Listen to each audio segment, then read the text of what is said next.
Next பார்த்தீங்கன்னா inertia of motion. இப்போ இந்த ஃபேன் சுற்றிட்டு இருக்கு. இந்த ஃபேன் வந்து தானாக வந்து என்ன ஆகாதுன்னா தன்னுடைய மூமெண்ட்டை வந்து ஸ்டாப் பண்ணாது.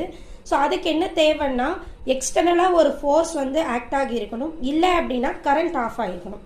அப்படி இருந்தால் மட்டும்தான் அது என்ன ஆகும் அப்படின்னு பார்த்தீங்கன்னா ஆஃப் ஆகும். இப்போ நானாக போய் ஸ்விட்சை ஆஃப் பண்ணால் மட்டும்தான் இந்த மூமெண்ட் என்ன ஆகும் அப்படின்னு பார்த்தீங்கன்னா ஆஃப் ஆகும்.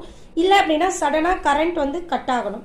அப்படி இருந்தால் மட்டும்தான் இந்த ஃபேன் வந்து என்ன ஆகும்னா ஆஃப் ஆகும். ஸோ இதை தான் என்னன்னு சொல்லுவோம்னா inertia of motion. The inability of a body to change its state of motion is called as inertia of motion அப்படின்னு சொல்லுவாங்க.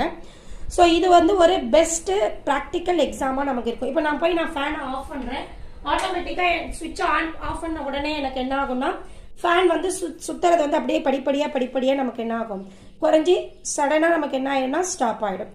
இதை தான் வந்து எக்ஸாம்பிளாக சொல்லுவாங்க.